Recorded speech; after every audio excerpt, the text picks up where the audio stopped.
Buenos días, chicos. En este segundo video de anatomía y fisiología vamos a trabajar todo lo referente al sistema o a los sistemas que tienen que ver con la función de sostén y movimiento. En el video anterior analizamos una serie de funciones biológicas relacionadas con los distintos sistemas y aparatos de órganos. Obviamente, cuando hablamos de todo esto, hablamos de las funciones vegetativas, de funciones tan importantes como la regulación, pero en el día de hoy vamos a comenzar trabajando el sistema relacionado con la función de sostén y movimiento. Habíamos dicho en la clase anterior que con esta función de sostén y movimiento estaba relacionado el aparato o sistema óseo-artromuscular, en este caso aparato locomotor. Comenzando con uno de los sistemas, con el más importante, ¿verdad?, que permite el sostén de nuestro organismo, vamos a comenzar a trabajar con el sistema óseo. El sistema óseo está formado, como es un sistema de órganos, está formado por órganos, y estos órganos son órganos duros llamados huesos, formados a su vez por un tejido conjuntivo óseo.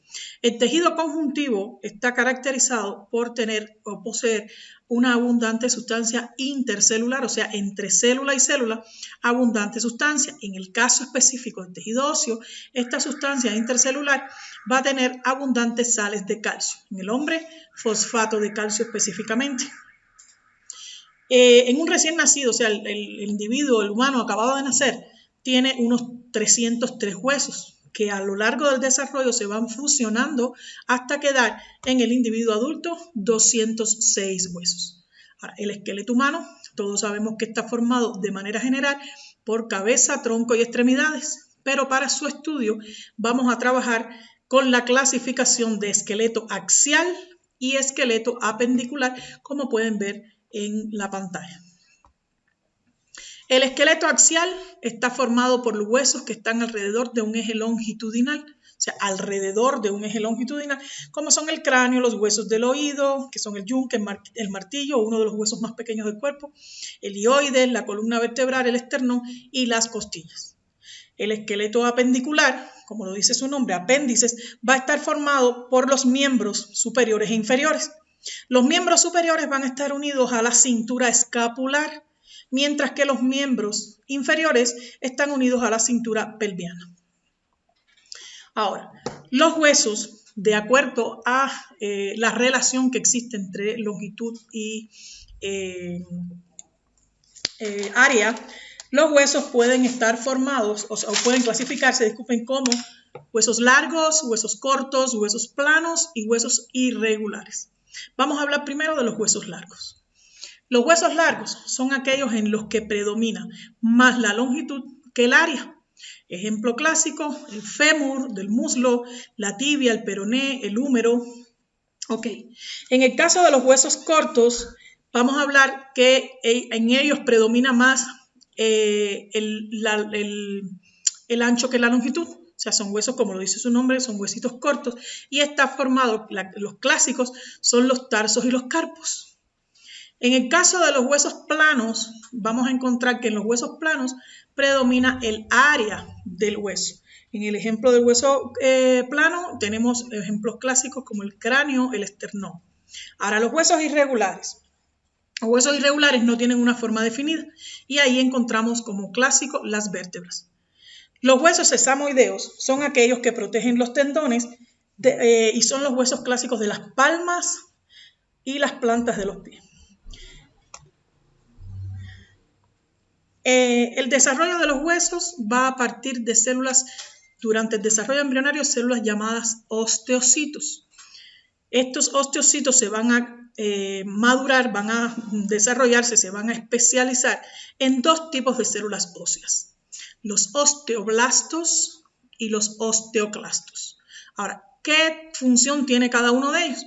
A lo largo de la vida los huesos se restauran y se degradan constantemente, se están constantemente renovando. Esta renovación, esta formación de sustancia ósea está a cargo de los osteoblastos. Ellos renuevan esta sustancia, mientras que los osteoclastos degradan, eliminan las células muertas, las células dañadas en ese caso. Ahora, la importancia biológica de los huesos en general. Los huesos, obviamente, sabemos desde pequeños que tienen una gran importancia en el sostén del cuerpo. Si no tuviéramos un esqueleto interno, si no tuviéramos un endoesqueleto, no podríamos estar en posición de pie, ¿no? Pero además de esa función de sostén que todos conocemos, existe una función de protección. El ejemplo clásico de los huesos del cráneo que protegen al encéfalo, están los huesos, las costillas, por ejemplo, que protegen los órganos del tórax y el abdomen.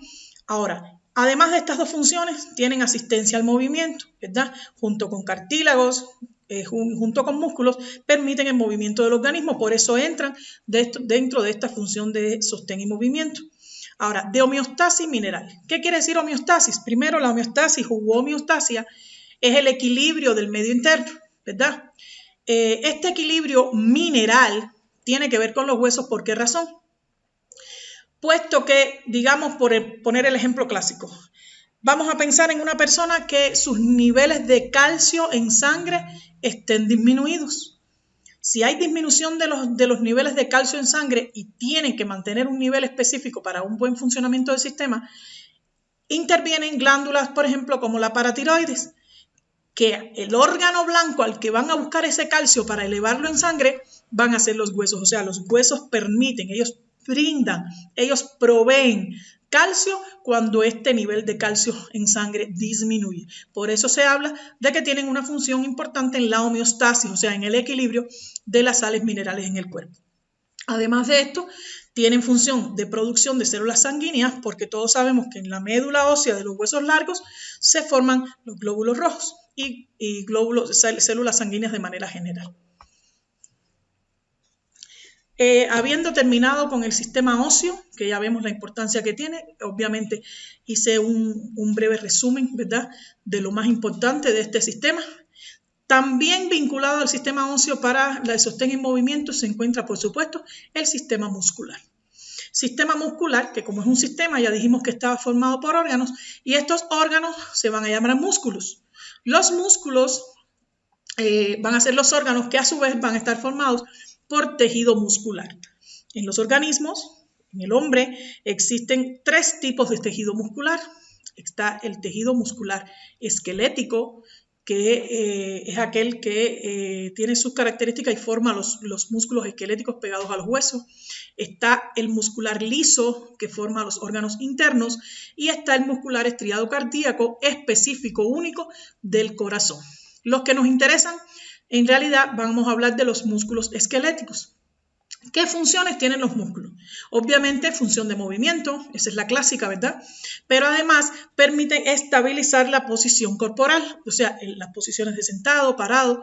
Además, almacenan y mueven sustancias. ¿Con qué tiene que ver esto? Fíjense, existen músculos que tienen una forma circular y se llaman esfínteres. Todos hemos oído hablar del esfínter de la vejiga, por ejemplo, ¿verdad? Del esfínter del ano, de los esfínteres del píloro en el sistema digestivo. Estos esfínteres tienen la función de controlar, ellos cierran para que las sustancias se muevan o no y se almacenen hasta cierto momento. Digamos, en la orina, la vejiga se almacena y se controla la micción, o sea, ir al baño, ¿no? Como decimos vulgarmente, la micción se controla por el control del esfínter de la vejiga. Y así en todo este tipo de músculos. Además, los músculos tienen la función de generar calor. Ahora, ¿qué propiedades tienen? Aquí vemos en pantalla las propiedades de excitabilidad, contractibilidad, extensibilidad y elasticidad.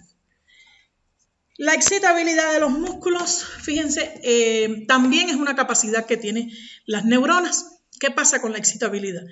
Existe en las neuronas y en los músculos, en las células musculares, esta capacidad tiene que ver con la capacidad de cambiar, de modificar el potencial de membrana en reposo ante un estímulo. Esto lo explicaré con más profundidad durante la tutoría, porque es un poquito complejo. Este tipo de célula está en reposo, o sea, sin ningún estímulo a su alrededor, y mantienen ciertas características de la membrana celular, mientras que ante el pinchazo, ante el estímulo, cualquiera que sea, ellos van a cambiar estas condiciones de potencial de membrana en reposo a lo que se llama potencial de acción. Gracias a que se genera un impulso nervioso, los músculos son capaces de excitarse. La segunda propiedad también tiene que ver con la primera. La propiedad de contractibilidad es la capacidad de contraerse, ¿verdad? De que ese músculo se contraiga como respuesta de la excitabilidad, o sea, como respuesta de ese potencial de acción. La extensibilidad tiene que ver con la capacidad de estirarse sin causar daño de sus fibras, ¿ok? Cuando esa propiedad de extensibilidad le permite que el músculo se estire sin causarse daño. Y la elasticidad es la capacidad de, al estirarse o contraerse, volver a su posición inicial.